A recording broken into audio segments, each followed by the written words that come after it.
Hi everyone, कैसे हैं आप सब। आई होप आप सब बहुत अच्छे होंगे। और आज हम स्टार्ट करने वाले हैं नेक्स्ट चैप्टर अपने रिवीजन सीरीज़ का, which is chapter 16 of the companies act 2013, prevention of operation and mismanagement. यहाँ जो हम इस चैप्टर में ऑपरेशन की बात करेंगे वो सिर्फ operation against the members of the company है। ऑपरेशन अगेंस्ट द डायरेक्टर्स या फिर क्रेडिटर्स या थर्ड पार्टी इस चैप्टर में कवर्ड नहीं है। ठीक है। फर्दर बहुत इजी चैप्टर है और इसमें पूरे 5 सेक्शंस हैं, मतलब लिटरली 5 सेक्शंस। और ऐसे हल्के में मत लेना, बिकॉज शॉर्ट एक 4 मार्क्स का डिस्क्रिप्टिव क्वेश्चन इस चैप्टर से आएगा ही आएगा। एंड इन एडिशन 1 या 2 नंबर का आप MCQ भी एक्सपेक्ट कर सकते हो। तो अगर 6 नंबर आपको मिल रहे हैं 5 सेक्शंस से तो क्या बात है, मतलब बहुत बढ़िया अपॉर्चुनिटी। ओके। सो इस चैप्टर को स्टार्ट करने के पहले आपको कुछ बेसिक्स पता होने चाहिए चैप्टर के बारे में, कुछ बेसिक्स टर्म्स और कुछ मतलब सेंट्रल थीम, जैसा कि क्यों आया, क्या ज़रूरत थी इस चैप्टर की आपके कंपनीज एक्ट में, राइट। तो पहले स्टार्ट करते हैं अपने बेसिक थीम्स, बेसिक टर्म्स से। जो फर्स्ट टर्म है यहाँ पे हमारी वो है operation. What do you mean by operation? Operation means taking away the legal right. और क्योंकि मेंबर्स के बारे में ही बात करेंगे तो of members. Okay. Taking away the legal right, किसी से उसका लीगल राइट, उसका हक छीनना, उसे कहते हैं ऑपरेशन। अच्छा, किसी के साथ, किसी इंडिविजुअल के साथ आप हार्श ट्रीटमेंट करते हो, अनबाइज्ड ट्रीटमेंट करते हो, वो होता बाइज्ड ट्रीटमेंट करते हो, दैट इज़ ऑपरेशन। ठीक। अब फॉर एग्जांपल आपकी कंपनी अगर डिविडेंड डिक्लेयर ही ना करे, that is not operation. Why? Because mandatory नहीं है ना डिविडेंड डिक्लेयर करना कंपनीज एक्ट में, डिस्क्रिशनरी है। बोर्ड ऑफ डायरेक्टर्स को अगर लगता है कि उनके पास सरप्लस प्रॉफिट्स हैं और they have an opinion to declare a dividend, तो वो रेजोल्यूशन पास करके डिविडेंड डिक्लेयर कर सकते हैं, बट मैंडेटरी नहीं है। ठीक है। सो ये ऑपरेशन नहीं होता। लेकिन सपोज कंपनी ने डिक्लेयर किया डिविडेंड, सारे शेयर होल्डर्स को डिविडेंड दिया, एक शेयर होल्डर को छोड़ के, ठीक है, तो वो क्या हुआ, उसका legal right, because receiving a dividend is legal right of a member.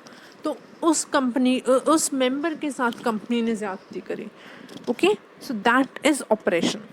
जो सेकंड टर्म अपने को यहाँ पे समझनी है वो है मिसमैनेजमेंट। नाम से ही समझ में आ रहा है, मिसमैनेजमेंट मतलब अफेयर्स ऑफ द कंपनी आप ढंग से मैनेज नहीं कर रहे हो, मिसमैनेज्ड हो रही है चीज़ें।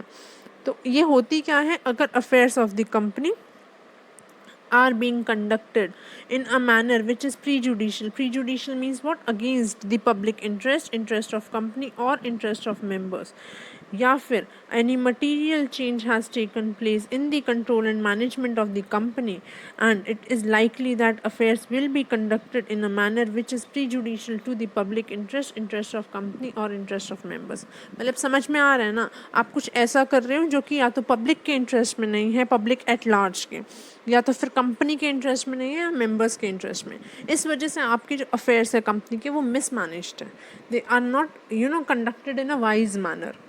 ठीक है। अच्छा, ये चैप्टर क्यों आया कंपनीज एक्ट में, क्या ज़रूरत थी इस चैप्टर की? रिमेंबर, अभी मैंने आपको एग्जांपल दिया कि अगर आप एक शेयर होल्डर को डिविडेंड नहीं देते हो तो उसके साथ ज्यादती है, तो ज्यादती है तो क्या छोड़ो? नो। कंपनीज एक्ट कहता है कि वो एक मेंबर, नॉट एक मेंबर, एग्जांपल ले रही हूँ इसलिए एक मेंबर, ठीक है, वो एक मेंबर, उसको कंपनीज एक्ट ने राइट दिया है कि वो ट्राइब्यूनल के पास जाके कह सकता है कि ट्राइब्यूनल देखिए मुझे डिविडेंड नहीं मिला, डिस्पाइट कंपनी ने डिविडेंड दिया है बट मुझे नहीं दिया, मेरे साथ वाइजनेस हुई है। ओके। सो ट्राइब्यूनल क्या करेगा, ट्राइब्यूनल पहले वेरीफाई करेगा कि ये कहीं झूठ तो नहीं बोल रहा, कहीं ये फर्जी एप्लीकेशन तो नहीं लेके आ गया। तो पहले ट्राइब्यूनल सेटिस्फाई करेगा खुद को, और अगर उसको लगेगा कि सच में कंपनी ने इस पर्सन के साथ ज़्यादती करी है, डिविडेंड नहीं दिया है, तो ट्राइब्यूनल के पास पावर्स हैं इस सेक्शन में, इस चैप्टर में, कि वो कुछ ऑर्डर्स पास कर सकता है। कुछ इलस्ट्रेटिव ऑर्डर्स यहाँ पे दिए हैं, लेकिन इन जनरल वो कोई भी ऑर्डर पास कर सकता है। ठीक है ना, looking at the facts. Okay.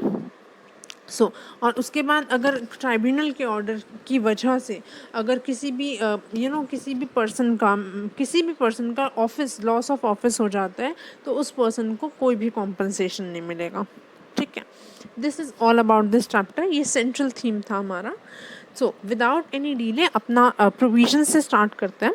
First मेरा सबसे पहले कौन कौन से सेक्शंस यहाँ पे कवर्ड है, तो सेक्शन 241 से लेके 246 मेरा यहाँ पे कवर्ड है, जिसमें 246 आपको वाइंडिंग अप के साथ पढ़ना रहेगा, 241 to 245, और each section is equally important.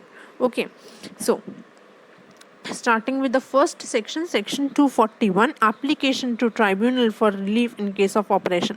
आप ट्राइब्यूनल को एप्लीकेशन कर रहे हो कि मुझे रिलीफ दो, ऑपरेशन जो मेरे साथ ज्यादती हुई है उसके लिए मुझे रिलीफ चाहिए.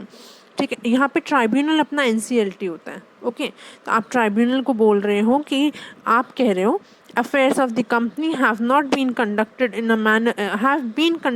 a manner which is prejudicial to the public interest of company or interest of members, or there is any material change that has taken place in the conduct or control or management of the company, and it is likely that the affairs will be conducted in a manner which is prejudicial to the public interest of company or the interest of members. ठीक है, अगर आपके जो affairs of the company है they are not being conducted in a wise manner, तो आप tribunal को application कर सकते हो. ये कंडीशंस हैं, ठीक है ना. इन कंडीशंस पे ही आप एप्लीकेशन कर सकते हो कि उनके अफेयर्स जो है वो प्रीजुडिशियल होने चाहिए. एप्लीकेशन कौन कर सकता है, तो application could be made by persons eligible under section 244. कुछ एक बंदा नहीं कर सकता, कुछ मतलब कुछ कंडीशंस, कुछ वहाँ पे members, minimum number of members वहाँ पे दिए हुए हैं कि वो एप्लीकेशन कर सकते हैं, या तो फिर सेंट्रल गवर्नमेंट एप्लीकेशन कर सकती है. अब सेंट्रल गवर्नमेंट किन किन सर्कमस्टांसिस में एप्लीकेशन करेगी, ये अमेंडमेंट आया था मई 2020 के एग्जाम्स में, जो हुए ही नहीं, नवंबर 2020 आप कह सकते हो. सो इस वजह से ये और ज़्यादा इम्पोर्टेंट है. ठीक है, बेसिकली 4 सर्कमस्टांसिस हैं जब सेंट्रल गवर्नमेंट एप्लीकेशन कर सकती है ट्राइब्यूनल को. क्या क्या है, let us see. When any person concerned in the conduct or management of affairs of the company is guilty of fraud, misfeasance, negligence, default in carrying his obligation, or breach of trust. Okay, and if any person who is concerned with the conduct or management is likely to cause serious injury to the interest of trade or the industry to which such company pertains. कोई भी person जो कि conduct में conduct से concerned है, वो person guilty prove हो जाता है इन फ्रॉड या फिर misfeasance, negligence, default in carrying out obligations या फिर ब्रीच ऑफ ट्रस्ट में, या फिर वो पर्सन सीरियस इंजरी कॉज कर सकता है ट्रेड और इंडस्ट्री सेक्टर को, जिस ट्रेड और इंडस्ट्री में वो कंपनी बिजनेस कर रही है, ऑपरेट कर रही है. ओके, या फिर जो बिजनेस है कंपनी का वो कंडक्ट नहीं हो रहा है विद साउंड बिजनेस प्रैक्टिसेस और प्रूडेंट कमर्शियल प्रैक्टिसेस, या फिर कंपनी जो है इट इज़ कंडक्टेड और managed with an intention to defraud its creditors, members, और फॉर फ्रॉड्यूलेंट और अनलॉफुल पर्पस. या तो कंपनी जो है वो साउंड बिजनेस प्रैक्टिसेस के हिसाब से नहीं चल रही, लीगली काम नहीं कर रही, बाइंडिंग बाय लॉ काम नहीं कर रही, या तो फिर कंपनी फर्जीवाड़ा कर रही है, धोखाधड़ी कर रही है क्रेडिटर्स, मेंबर्स या अदर पर्सन्स के साथ. तो इन 4 केसेस में एप्लीकेशन कौन देगा, सेंट्रल गवर्नमेंट एप्लीकेशन कर सकती है. अब नेक्स्ट सेक्शन है हमारा section 242, powers of tribunal. Tribunal के पास यहाँ पे क्या क्या पावर्स हैं. So, if the tribunal is of opinion that affairs are being conducted in a manner, in prejudicial manner, पहले वो verify करेगी कि सच में conducted in prejudicial manner है या नहीं है, and if winding up of company would unfairly be prejudicial to such members. winding up तो और ज़्यादा ज़्यादती हो जाएगी members के साथ. अगर ट्राइब्यूनल को ऐसा लगता है तो ट्राइब्यूनल ऑर्डर पास कर सकती है. अब यहाँ पे ये जो मैंने बताया था ये हमारे इलस्ट्रेटिव लिस्ट है. ट्राइब्यूनल कोई भी ऑर्डर पास कर सकती है, लेकिन यहाँ पे इलस्ट्रेटिव लिस्ट दे रखी है, आपको पढ़ के जाना है. ठीक है ना, क्या क्या ऑर्डर पास कर सकती है.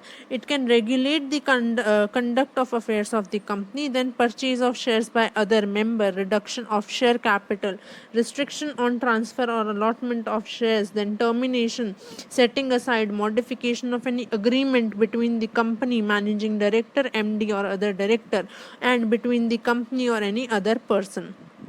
देन रिकवर कर सकती है undue gains made by managing director, manager और director. Then removal of director, managing director और MD, इम्पोजिशन ऑफ कॉस्ट, मतलब कि वो कॉस्ट रिकवरी कर सकती है.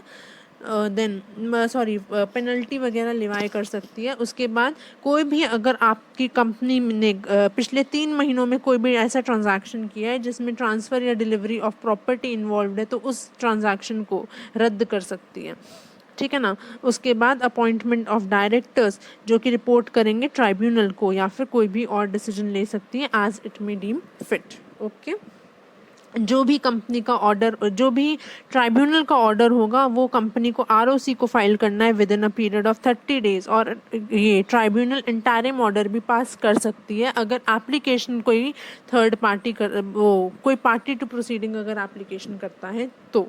ओके, मूविंग ऑन इस सेक्शन में भी एक अमेंडमेंट है। क्या है ये कि अगर सेंट्रल गवर्नमेंट ने एप्लीकेशन दी है ट्राइब्यूनल को और ट्राइब्यूनल को ऐसा लगता है कि जो रिस्पोंडेंट, जो भी पर्सन जो कि मैनेज कर रहा है अफेयर्स ऑफ द कंपनी वो फिट और प्रॉपर पर्सन नहीं है, तो वो मतलब उसको डिसाइड करना पड़ेगा कि जो रिस्पोंडेंट है, respondent means the person who is managing the affairs of the company, weather he is fit और प्रॉपर पर्सन और नॉट। और अगर वो नहीं है तो उसको वेकेट करना पड़ेगा अपना ऑफिस।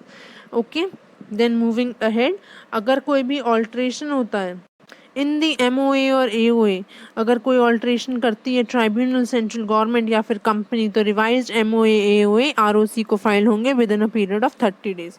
कब ऑल्ट्रेशन हो सकता है एमओए एओए में? जब ये वाले ऑर्डर्स पास होंगे ना, reduction of share capital, purchase of shares by other member या रिस्ट्रिक्शन ऑन ट्रांसफर और allotment of shares. In these such cases में अपना एओए और एमओए कुड बी रिवाइज्ड। अगर अपने 242 के किसी भी प्रोविज़न को कॉन्ट्रावीन करते हैं तो कंपनी पे पेनल्टी लग सकती है, फाइन लग सकता है 1 lakh to 25 lakh, fine on officers in default for 25,000 which can be extend to 1 lakh rupees and imprisonment up to 6 months could be levied. Okay,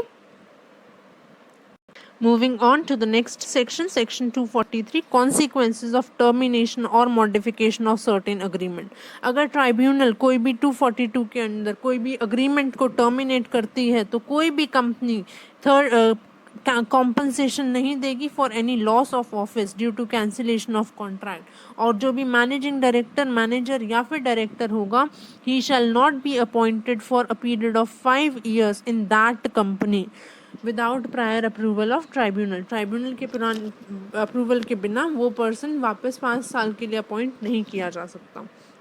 then again यहाँ पे एक और अमेंडमेंट है। यहाँ पे क्या है कि अगर 241(3) में ट्राइब्यूनल को ऐसा लगता है कि वो जो रिस्पोंडेंट था ना वो फिट और प्रॉपर पर्सन नहीं है, तो उस पर्सन को he shall not hold office in any company for a period of 5 years from the date of decision of tribunal. Okay, except with the approval of tribunal obviously. Okay, so यहाँ पे अच्छा confuse मत होना, यहाँ पे क्या है, यहाँ पे है कि वो पर्सन जो मैनेजिंग डायरेक्टर, मैनेजर और एमडी है, डायरेक्टर है, वो 5 साल के लिए उस कंपनी में अपॉइंट नहीं होगा। लेकिन अगर ट्राइब्यूनल को लगता है कि रिस्पोंडेंट जो है वो फिट और प्रॉपर पर्सन नहीं है तो वो किसी भी कंपनी में 5 साल के लिए अपॉइंट नहीं होगा। यहाँ पे respondent could be any person who is looking after the affairs of the company, है ना। लेकिन यहाँ पे इसने बता दिया है लॉ ने कि यहाँ पे ये जो है ये सिर्फ इन 3 लोगों के लगेगा, मैनेजिंग डायरेक्टर, मैनेजर और डायरेक्टर के लिए। ओके, मूविंग फॉरवर्ड, अगर अपने 243 का कॉन्ट्रावेंशन करते हैं तो जो भी पर्सन कॉन्ट्रावीन कर रहा है उसको फाइन लगेगा अप टू ₹5 लाख और imprisonment which can extend to 6 months।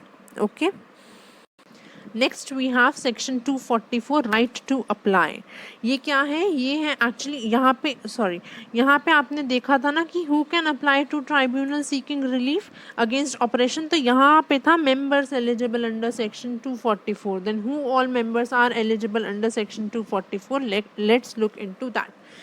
For the company having a share capital 100 members or 1/10 of total number of members or members holding 1/10 of the issued share capital, whichever is lower. And for the company which are not having share capital, at least 1/5 of total number of members can apply. Okay. Then उसके बाद यहाँ पे कुछ important points हैं जिसके ऊपर ICAI ने बहुत बार पहले क्वेश्चंस पूछ रखे हैं। मैंने इनको एक जगह पे इकट्ठा करके रख दिया है, तो आपको इसको ज़रूर से देख के जाना है। एक बार देखते हैं। एप्लीकेंट्स मस्ट हैव पेड, सारे के सारे कॉल्स या जो भी अदर ड्यूज़ हैं उनके एप्लीकेशन करने के पहले एप्लीकेंट के सारे ड्यूज़ पेड होने चाहिए। जॉइंट होल्डर्स को वन मानेंगे। उसके बाद कोई भी पर्सन जिसको अभी शेयर मिला नहीं है लेकिन वो शेयर के लिए एंटाइटल्ड है, शेयर मिला नहीं है मतलब उसका नाम रजिस्टर ऑफ मेंबर्स में इंक्लूडेड नहीं है, तो वो अप्लाई नहीं कर सकता। अपने पोटेंशियल इक्विटी शेयर्स पढ़ते हैं एफआर में, ये वही पॉइंट है, ठीक है। उसके बाद अगर हम अपनी एप्लीकेशन को विड्रॉ कर लेते हैं after it is admitted by the tribunal, तो कोई भी जो फर्दर प्रोसीडिंग है वो इनवैलिडेट नहीं होगी। इसका मतलब कि कंसेंट जो है मेंबर्स की at the time of making application check करनी है। इसका रेलिवेंट केस लॉ मैंने यहाँ पे लिख के रखा है, आप उसको रेफर कर सकते हो। Okay, then legal representative of deceased member can apply and minority share holders can also apply. यहाँ पे कुछ और इम्पॉर्टेंट पॉइंट्स हैं जो पास्ट एग्जाम में बहुत बार पूछे हुए हैं, ये भी देख लेते हैं। Failure to declare dividend is not oppression, we have already studied, because जो आपका डिविडेंड होता है वो आपका on the discretion of board of directors होता है, आपका मैंडेटरी नहीं होता डिविडेंड देना। Then continuous losses of in the company is not oppression, because losses जो है हमारी कंपनी की फंक्शनिंग पे डिपेंड करता है, ठीक है ना। जैसे कोविड जो अपना सिनारियो आया है, बहुत सारी कंपनीज को लॉस हुआ है, बट ये कोई ज़्यादती थोड़ी है, अपनी कंपनी सर्वाइव नहीं कर पा रही इन द करंट सिनारियो, इस वजह से लॉस हुआ है। इट इज़ नॉट कि फ्यूचर में लॉस ही होता रहेगा, या बिकॉज ये तो एक टेम्प्ररी सिचुएशन है ना, तो losses in the company is not oppression. Then members must be aggrieved in his own capacity. Suppose एक पर्सन मेंबर भी है और वो डायरेक्टर भी है, बट अगर वो डायरेक्टर की कैपेसिटी में अग्रीव्ड है तो वो यहाँ पे इस चैप्टर का बेनिफिट नहीं ले सकता। मेंबर की कैपेसिटी में ही अगर कोई पर्सन एग्रीव्ड है तो वो इस सेक्शन में आएगा, इस चैप्टर में आएगा। Okay, then change in status to minority is not oppression. अगर कोई भी पर्सन की शेयर होल्डिंग पैटर्न में चेंज आता है तो वो यहाँ पे ऑपरेशन नहीं होगा। सपोज हमारी कंपनी में मेरे पास 500 शेयर्स थे आउट ऑफ 5000 शेयर्स, ओके, 10% की होल्डिंग में रख रही थी, लेकिन सपोज मैंने किसी और का शेयर टेक ओवर, किसी और का बिजनेस टेक ओवर कर लिया फॉर फर्दर इशुएंस ऑफ से 10,000 शेयर्स, तो मेरा जो शेयर होल्डिंग था वो अकॉर्डिंगली मेरा रिड्यूस हो गया, बिकॉज मेरे total number of shares of the company increase हो गए, बट मेरी होल्डिंग तो उतनी ही रही। तो ये जो है change in shareholding pattern, ये मेरा ऑपरेशन नहीं होगा। Then mere denial of inspection of books of accounts is not oppression. सिर्फ इस बात पे कि अगर आपको हमने मना कर दिया कि आप बुक्स ऑफ अकाउंट्स को इंस्पेक्ट नहीं कर सकते तो ये मेरा ऑपरेशन नहीं है। ओके, रेलिवेंट केस लॉज मैंने यहाँ पे लिख के रखा है। इस पर्टिकुलर चैप्टर के लिए केस लॉज बहुत इंपॉर्टेंट है, but it is again not mandatory. अगर आप लिख के आते हो तो वेल एंड गुड, अगर आप नहीं याद कर सकते हो तो कोई प्रॉब्लम नहीं, बट गलत लिख के मत आना। Okay, so moving on to our last section, section 245 class action. ये क्या है? देखो, क्लास एक्शन में क्या होता है कि आपके मेंबर्स और डिपॉजिटर्स दोनों के पास राइट होता है कि वो ट्राइब्यूनल को एप्लीकेशन कर सकते हैं फॉर सीकिंग रिलीफ, कि जी अफेयर्स ऑफ द कंपनी जो है प्री जुडिशल मैनर में चल रहे हैं, तो हमारे साथ ज्यादती हुई है तो हमें रिलीफ दिया जाए। अच्छा, तो ma'am how it is different from section 241 और 245 में जो दो बेसिक डिफरेंसेस हैं। फर्स्ट बेसिक डिफरेंस क्या है? सेक्शन 241 में हमारा सिर्फ मेंबर्स एप्लीकेशन कर सकते थे, लेकिन सेक्शन 245 राइट देता है डिपॉजिटर्स अलॉन्ग विद मेंबर्स को कि आप एप्लीकेशन कर सकते हो अगर आपको ऐसा लगता है कि अफेयर्स जो हैं मिसमैनेज्ड हैं कंपनी के। दूसरा चेंज क्या है? आपको सेक्शन 241 में यू वर नॉट नोइंग कि एग्जैक्टली कहाँ पे गड़बड़ी है। सेक्शन 245 में आपको पता है कि कहाँ कहाँ गड़बड़ी है, सेक्शन 241 में आपको नहीं पता। अच्छा, कैसे पता है हमें कहाँ कहाँ गड़बड़ी है? सी, आप you can pinpoint exactly where the company is doing the things wrong. For suppose company is committing any act which is ultra virus to MOA or AOA, company has committed any breach of provision of MOA or AOA, company is acting on any resolution which was passed by suppression of material facts, then company was doing any act which was contrary to company's act or any other law, or company was taking any action which was contrary to any resolution, अगर etc. अगर company ये सारी चीज़ें करती है और आपको पता है कि एग्जैक्टली गड़बड़ी कहाँ पे है, तो आप सेक्शन 245 में एप्लीकेशन करते हो। और अगर आपको एग्जैक्टली नहीं पता, बस इतना पता है कि हाँ कुछ गड़बड़ हो रही है कंपनी में, कुछ ज़्यादती हो रही है हमारे साथ, तो आप क्या करोगे, आप सेक्शन 241 में एप्लीकेशन करोगे।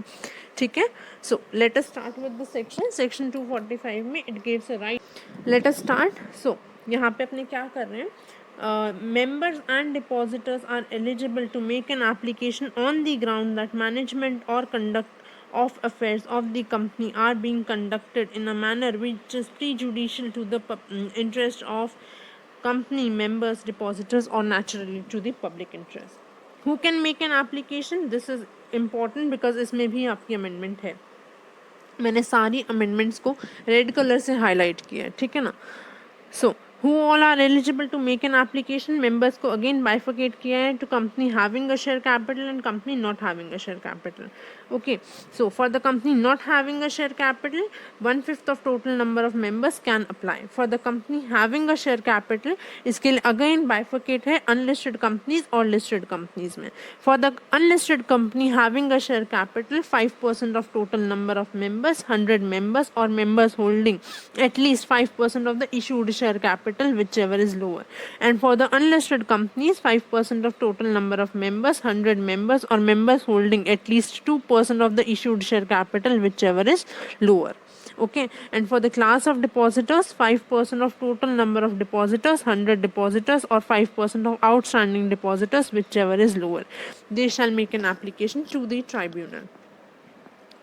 ट्राइब्यूनल के पास क्या क्या रेमेडीज अवेलेबल है। Tribunal can restrain the company from committing an act which is ultra vires to MOA और एओए। रिस्ट्रेन कर सकती है, कंपनी को रोक सकती है ऐसे किसी भी एक्ट को करने के लिए जो कि अल्ट्रा वायरस है, एमओए एओए के, ऐसे किसी भी रेजोल्यूशन पर एक्ट करने के लिए जिसको कि सेपरेशन ऑफ मटीरियल फैक्ट्स के थ्रू, मतलब काफ़ी सारे मटेरियल फैक्ट्स को छुपा के कोई रेजोल्यूशन पास किया गया है, या फिर from committing breach of provision of MOA AOA, या फिर it can restrain the company from doing an act which is contrary to companies act और एनी अदर लॉ और कॉन्ट्रेरी टू एनी रेजोल्यूशन।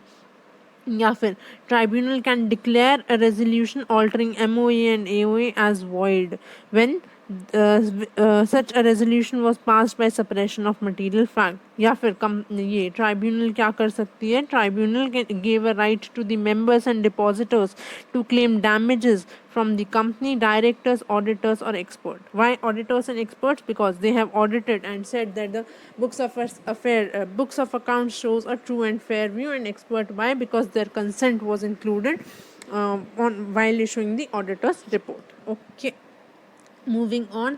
आप जब एप्लीकेशन आपकी admit कर लेती है ट्राइब्यूनल, तो आप एक पब्लिक नोटिस सर्व करोगे सारे मेंबर्स और डिपॉजिटर्स को। देन कॉस्ट ऑफ एक्सपेंसेस जो भी होंगे वो दैट शैल बी पेड और प्रोवाइडेड बाय द कंपनी और the person responsible. Then furious application, मतलब आपकी जो फर्जी एप्लीकेशन अगर ट्राइब्यूनल को मिलती है तो वो रिजेक्ट कर देगा ट्राइब्यूनल और 1 लाख रुपए की पेनल्टी इस पे लिवाई कर सकता है। और ये सेक्शन बैंकिंग कंपनीज को एप्लीकेबल नहीं होता, because banking companies are already governed by any different act which is banking regulation act. Okay, section 246 हमारा ये कहता है कि कुछ प्रोविजंस वाइंडिंग अप के यहाँ पे लगते हैं, वो हम वाइंडिंग अप के साथ कवर करेंगे। ठीक है, so guys, this was all about this chapter. I hope you enjoyed watching this video, and if you did so, please hit the like button and please do subscribe to my channel for further videos. Thank you.